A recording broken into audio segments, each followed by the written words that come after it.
just use as a theme, surrounded by enemies, but God delivered. Surrounded by enemies, but God delivered. Sound like somebody's been there.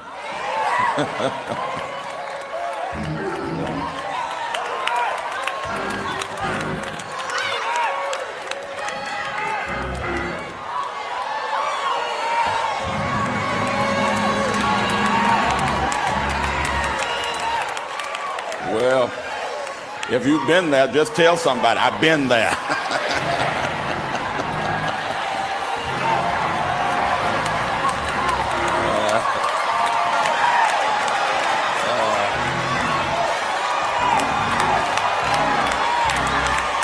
My God.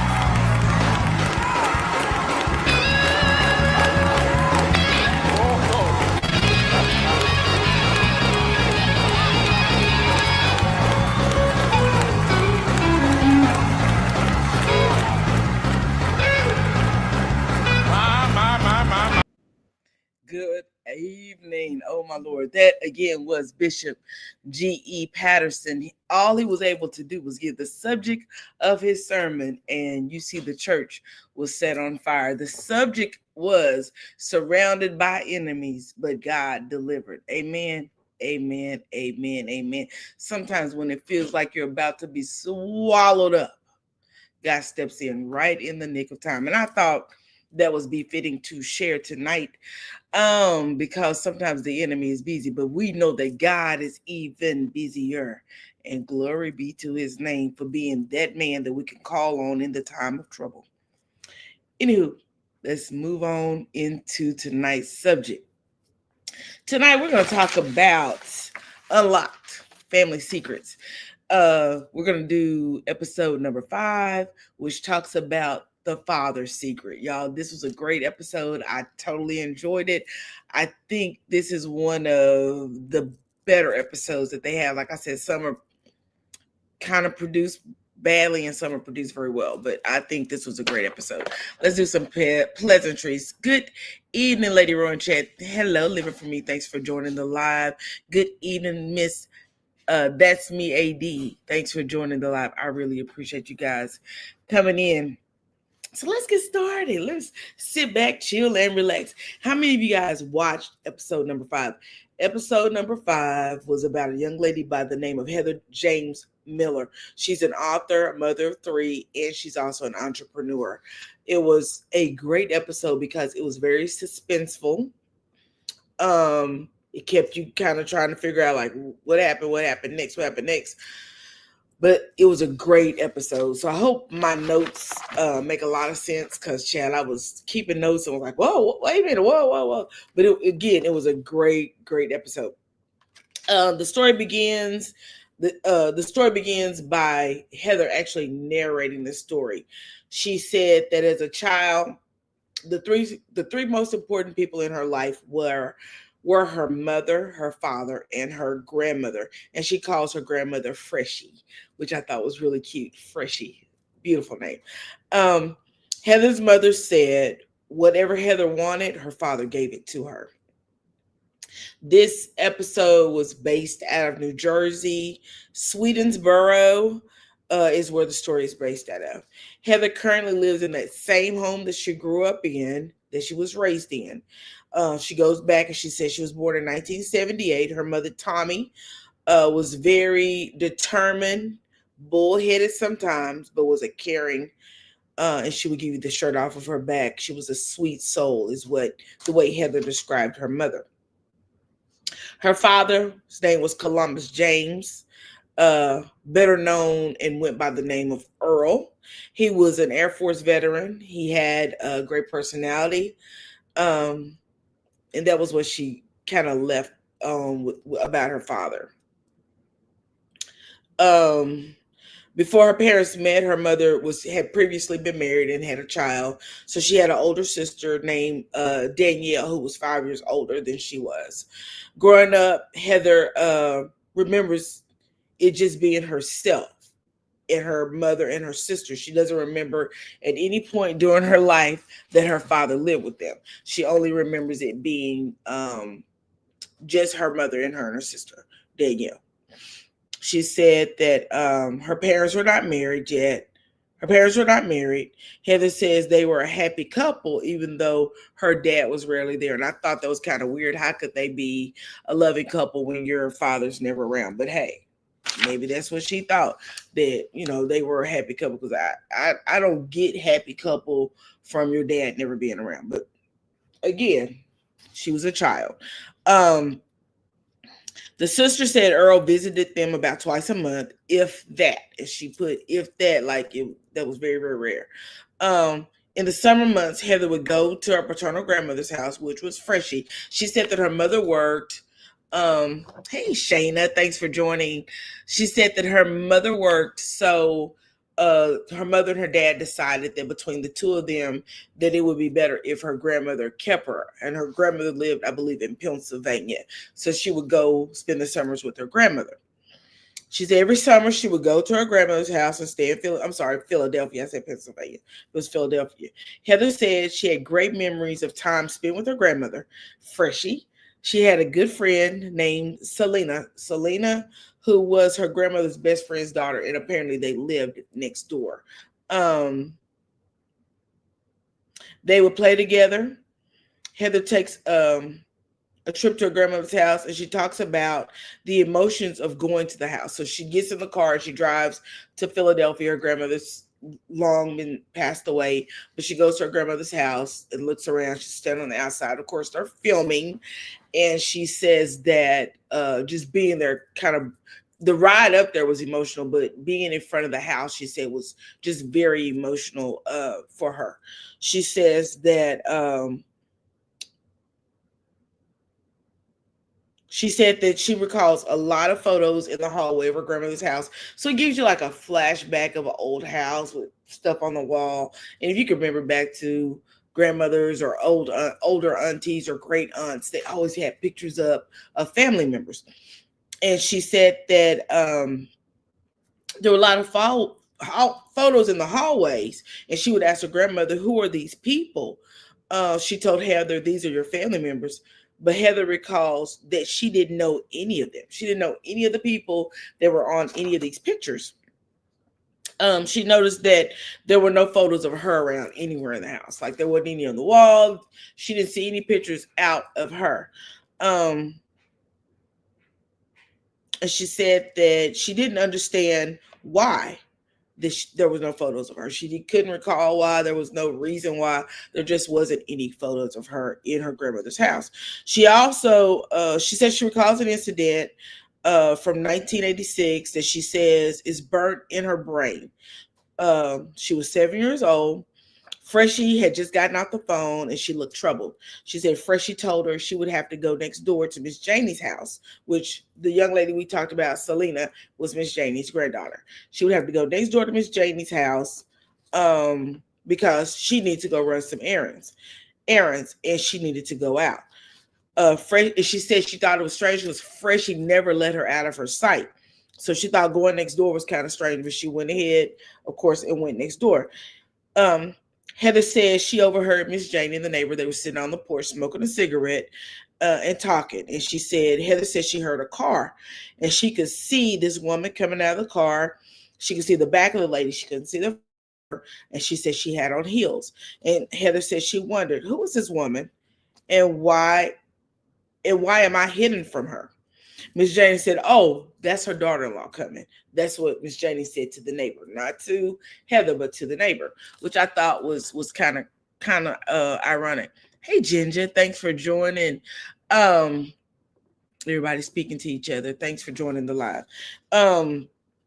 She said, Heather said she didn't know why her grandmother had lied to her and why she couldn't meet the woman as well. Heather said she didn't ask Freshie who this woman was. Now, Heather was also hiding a secret. Yet she couldn't tell her dad because if she had told him, then she would be in trouble. At the age of 12, Heather realized that her parents were no longer together. So by that time, they had also broken up. And he wasn't coming by at all, apparently. And then she said at that time, she saw her dad less and less. And that became hurtful to her. When she asked questions, she was told it was complicated. And I bet you that wasn't what she was told. Because can you really believe that people her parents' age were using the word complicated?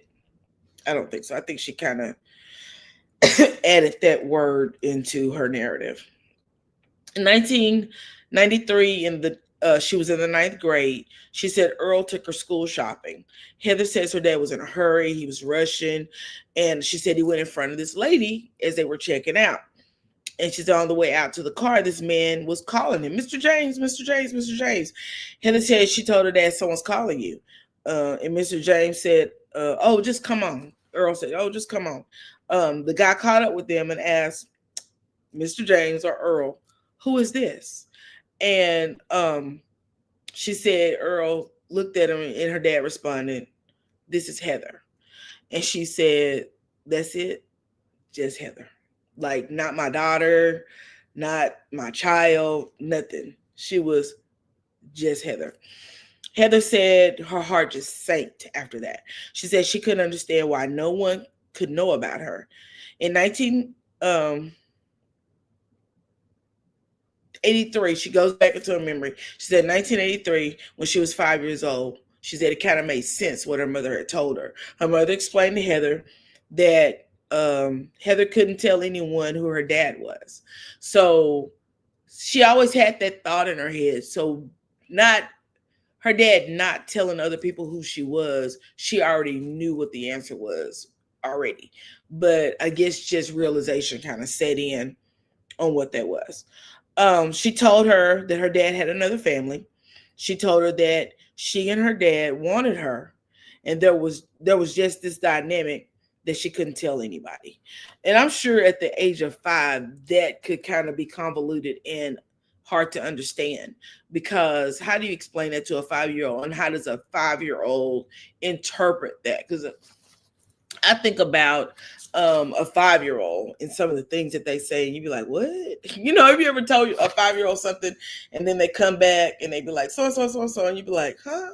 Because it just doesn't make sense. 5-year-olds can kind of twist up stuff. So I can only imagine what that conversation was really like. And I'm sure that Heather probably had kind of made up her own conclusions as well. Heather said at that moment she realized besides her dad's mom, none of her family knew about her. She wanted to talk to someone about it, so she decided to tell this guy that she was dating. But before she could tell the guy, he had broke up with her. So Heather said she had rejection from her father and now this boyfriend, right?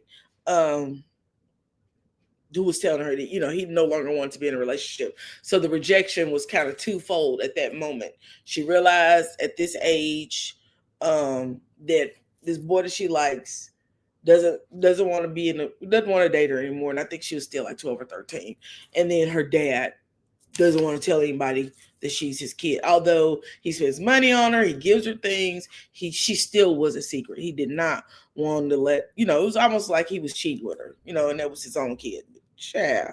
Anywho, Heather said that the rejection, back to that. Tommy noticed, she said, after that time, a change in Heather. And Tommy's the mother, remember? She said that Heather really, really had gone through a really big change. She said Heather began writing her letters, but she wouldn't talk to her. So she would just write down things that she wanted her to know. Heather said there was a lot going on mentally, and she no longer wanted to continue to live. Heather took a bottle of aspirin, a whole bottle of aspirin. She said she was about 15 years old in the 9th grade. But the secret of who her dad was so heavy on her that she just She just didn't want to be alive anymore, which was to me very sad. Heather said her mother noticed that something was wrong, and she told her that she had consumed a bottle of aspirin. So her mother rushed her immediately to the emergency room. In the middle of the night, her mother said she was praying that the Lord would spare her daughter's life. Heather said both her parents said what they had done. She said they both were at the hospital. They both said what they had done, and they both said it was their fault. It definitely was their fault. In fact, it was this lady's fault more than anybody. It was her fault more than anybody because she knew that man was married. It was Tommy's fault. Tommy, it was all your fault, girl. It was all your fault, Tommy. She said Heather told them she didn't want to be a secret. She did not want to be their secret because at the end of the day, it was their problem, and they should have done whatever they needed to do to fix their problem. Tommy said her first husband was abusive, but Earl was so supportive, and that's what made her fall in love with him. Tommy said she knew it was a mortal sin. It was a very big mortal morality. He was off the kinker. But she really needed him. After 12 years with Earl, she just wanted to end it all. She didn't want to be with him anymore. All the deception, and she said all the lies was just way too much.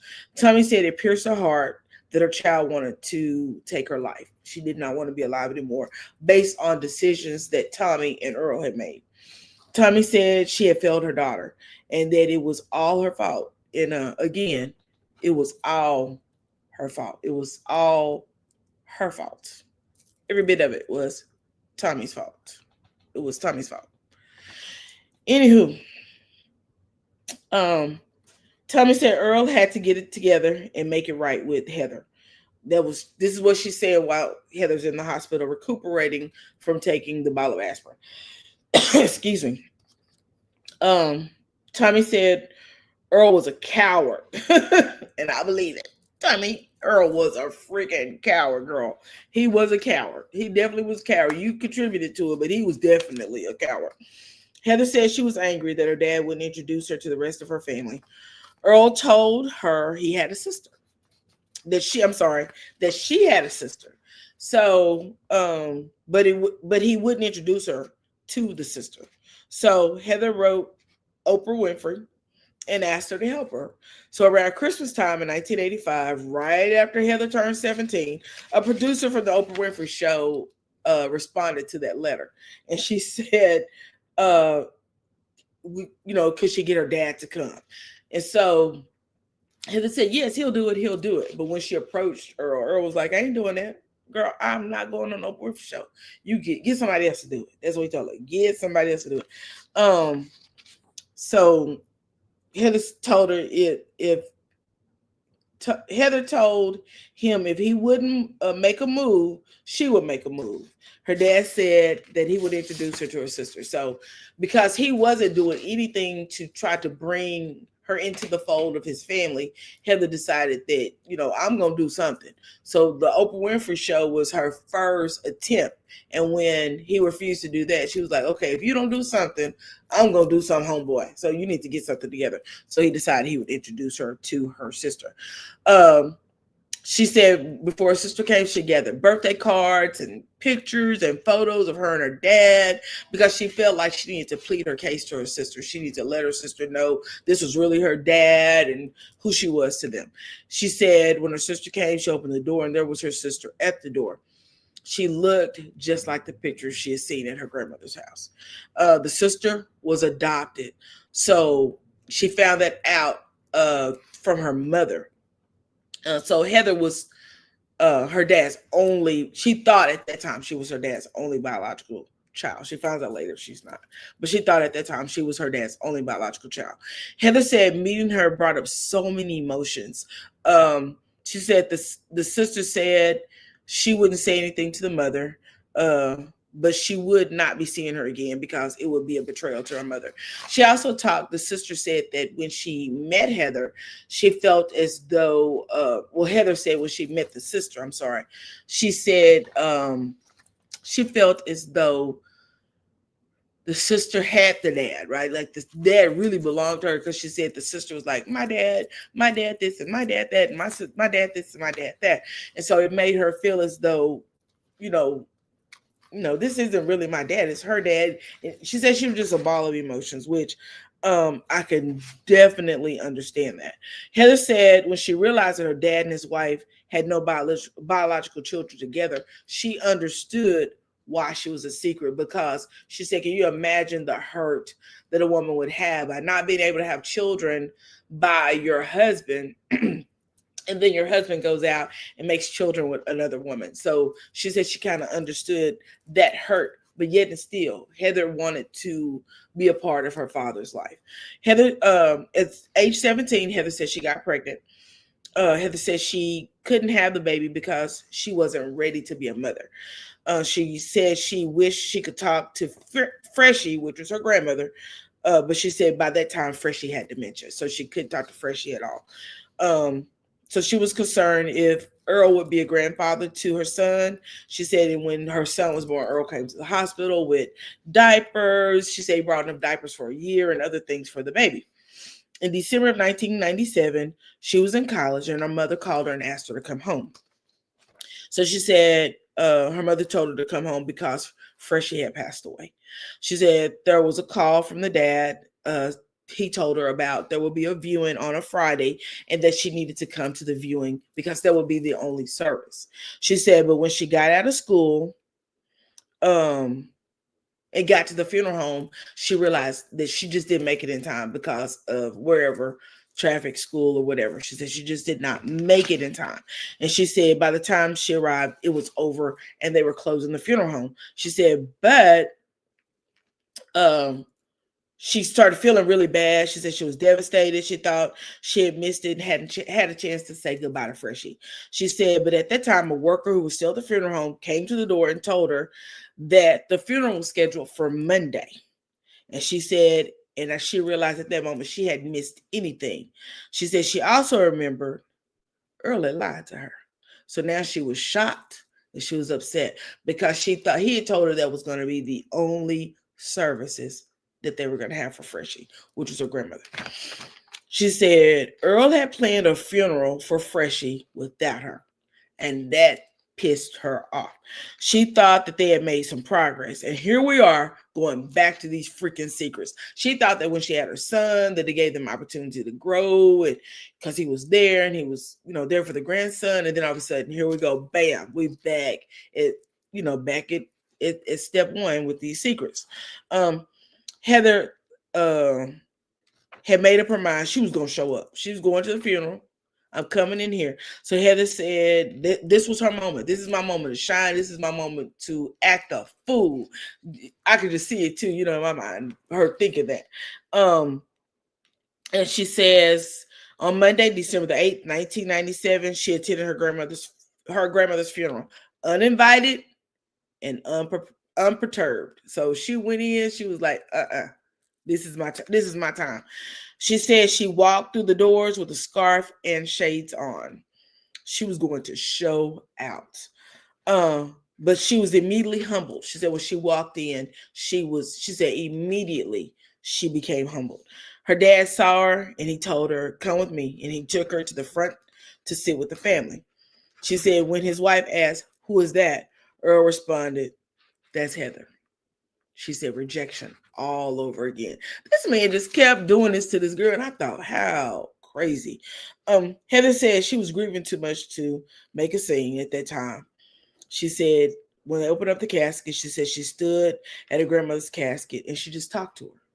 She said she took her scarf off and her glasses off and she just talked. And she said the only person who knew that she was part of their family was now gone. Other than, of course, the sister. But she said the sister didn't speak to her. The sister didn't make eye contact with her. The sister did not do anything. She said, sorry, I was listening and not looking. Girl, I don't know what living for me talking about. So I'm going to stay over here on what I was doing. Heather said she took her son after this was over. She said she took her son and she went off to college. She took her son to college with her.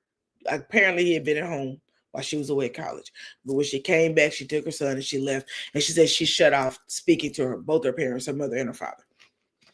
She said she was angry at Tommy. Again, what I tell y'all, this lady is the problem. She is the cause. Everything was her fault. Everything was Tommy's fault. She said um, she was angry. Tommy said that with Heather doing that, it made Earl mad because she said Earl would call and call and call, and she wouldn't answer any of his calls. Um, Heather said she was in college just spiraling out because she was upset that she had not gotten the attention from her father that she wanted. She was mad at her mom for putting her in that position, and everything was just, she was just doing whatever. She said she just went buck wild in college. She said 1998 she dropped out of college and she moved in with her boyfriend at that time, him and his mother. She started stripping.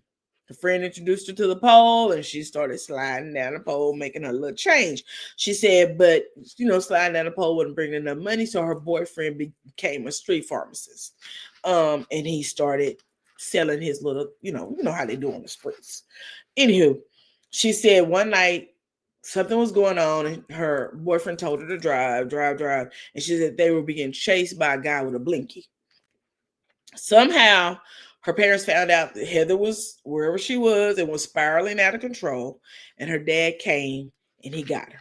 Heather said as much as she didn't want to leave, it felt good to be rescued by her dad.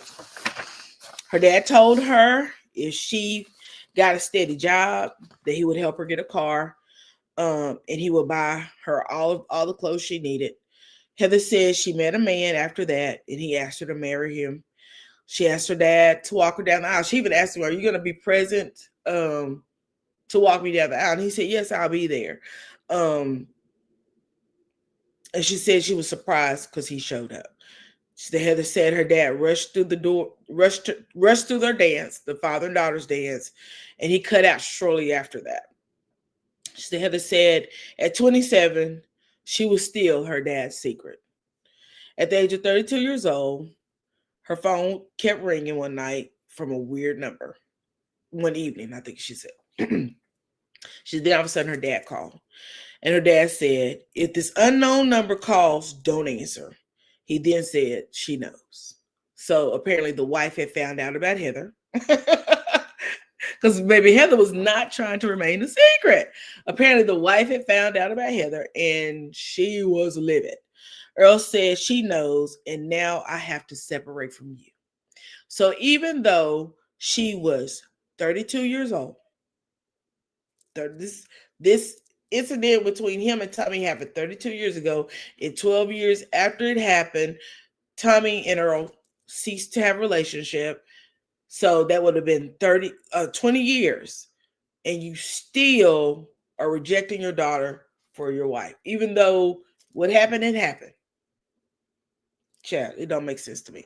But let's moving forward. Heather said, you've got to be kidding me. You've got to be kidding me. After this, Heather and Earl had very little contact for 2 years. She said, all of a sudden he called her and he told her his health had taken a turn for the worse. Heather said if they were to have a relationship, it would have to be on her terms at that time because she had children. She was married and she wasn't willing to keep playing this little game with Earl. In 2016, Earl was admitted to a nursing home. He was having a hard time walking. She said, so she went to go see him. He apologized to Heather. And Heather said he looked fine to her. So she told him when she left, I'll come back and see you again. But 2 weeks later, Earl passed away. Heather said she was broken. Heather said she had asked her dad so many times, will I be able to come to your funeral if you pass away? And I guess he never really answered that, right?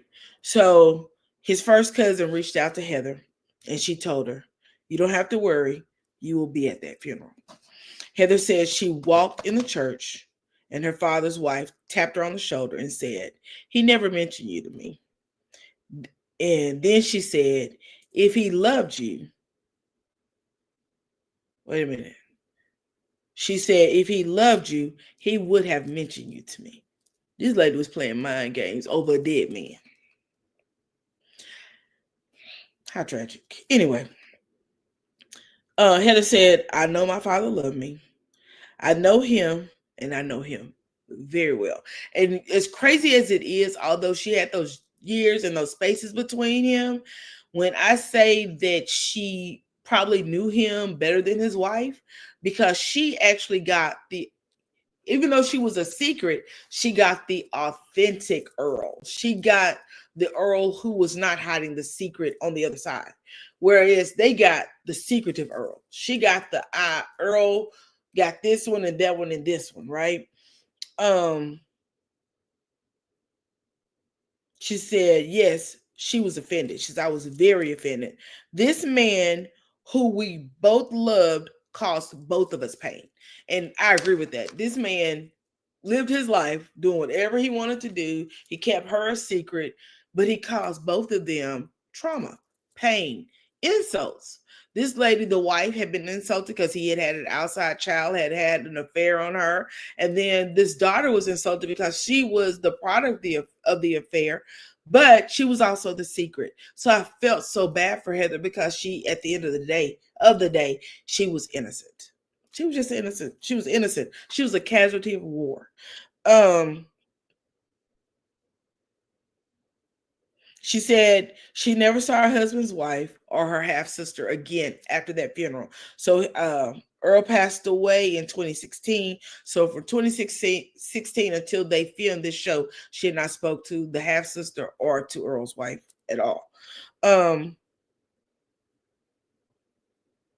She said Heather found out later on that she had a brother named Doug that Earl had from a relationship he had while in high school.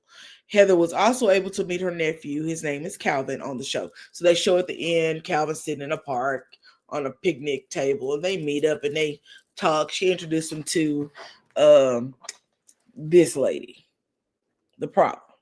She introduced him to this lady because this lady was indeed the problem. And Calvin talked about how difficult it was to know that Heather was a secret.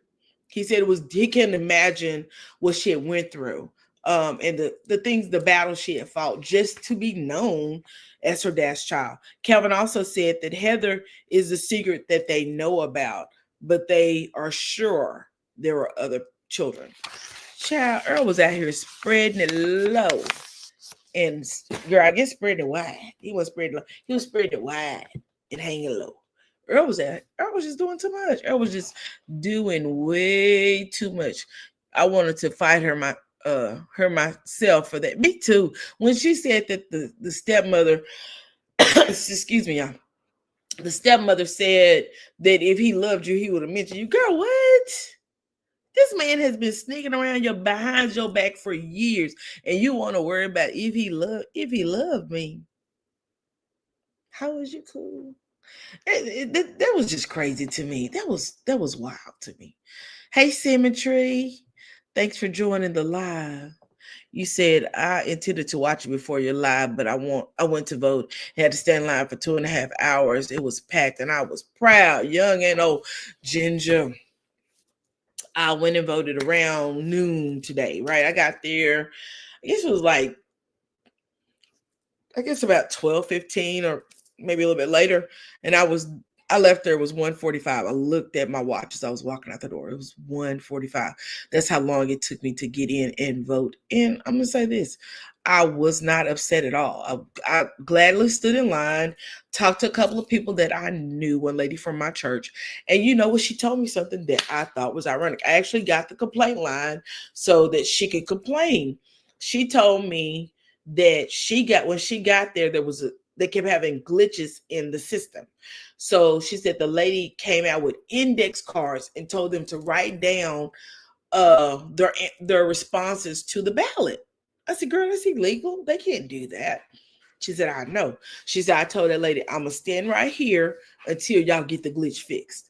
She said, then the lady told them they could go to the main precinct. I said, but if you go down there, they're just going to tell you that you're supposed to vote here. They're just going to send you right back down here because that's what they do around here. I know because it happened to me one year. I went down there after I had moved to this area, and they told me to go I went there and they sent me to another place. Child. Yeah, she told her, honey, I'm supposed to vote right here, and I'm not moving. I'm going to stay right here until I can vote. I'm proud of her for doing that. Bunch of pleasantries. Hey, Shayna, I think I spoke to you earlier. Everybody speaking. Yeah, that's what happened. Yeah.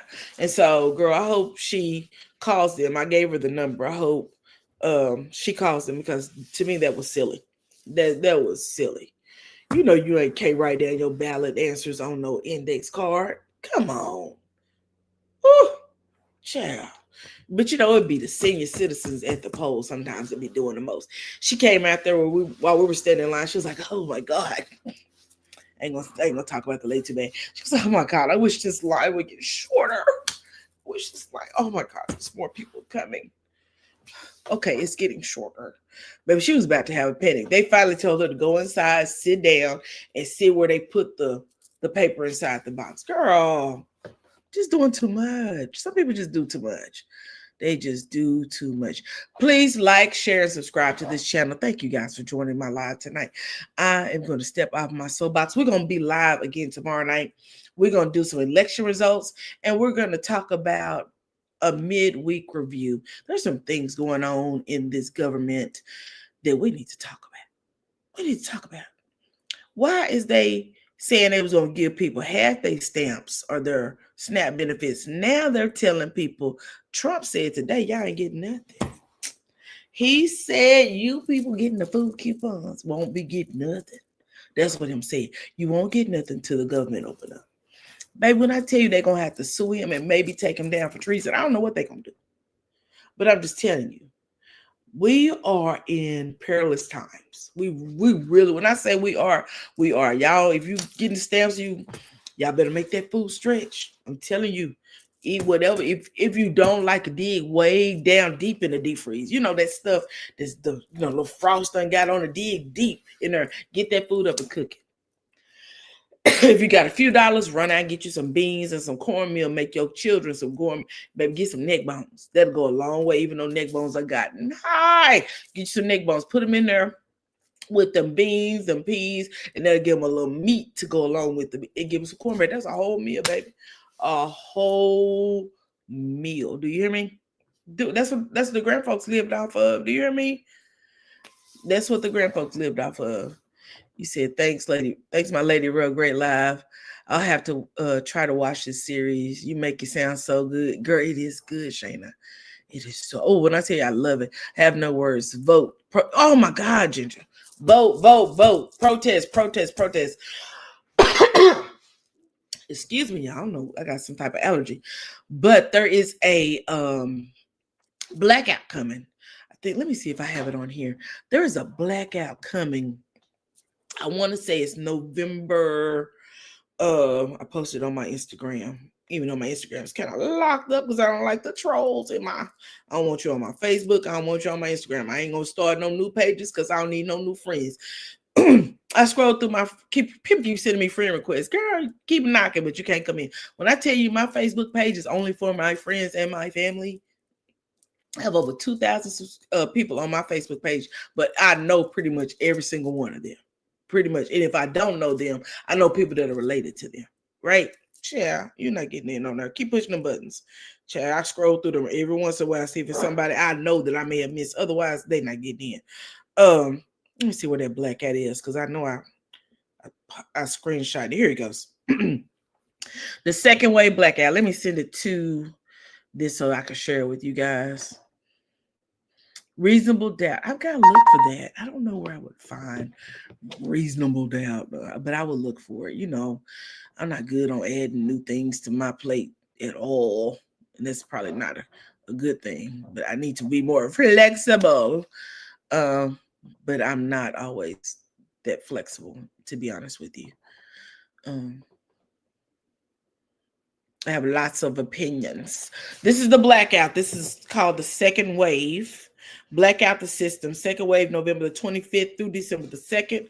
We're not asking, we're shutting it down. The largest economic blackout protest in U.S. history begins now. Coordinated national pushback, maximum local impact. Join the team, get free stickers, and spread the word. Stacked impact. Click to take action now. Not some of us giving it our all. So, child, you can actually find that on that website. I think it's on, let me see where I got this at. Once I got on blackout.com, but I may be wrong, child. You can't blackoutthesystem.com. That is the name of it. I'm gonna put it in the chat. Black out. Is it 2 T's? Yeah.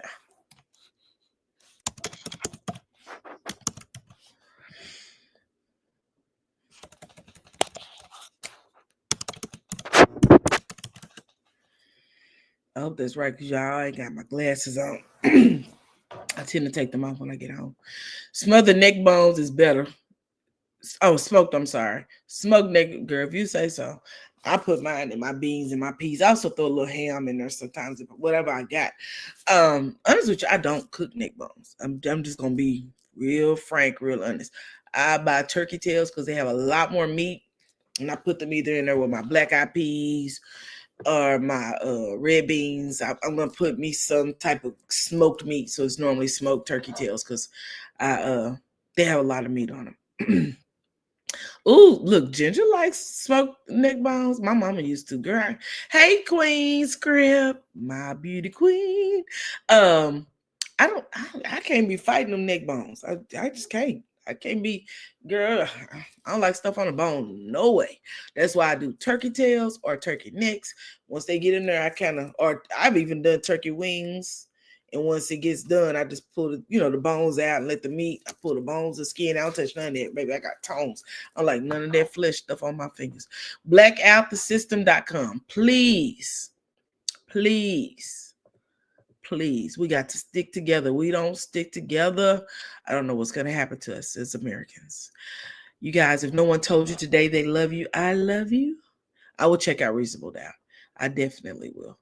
If no one told you today they love you, I love you, and there's nothing you can do about it. I hope you have a great night.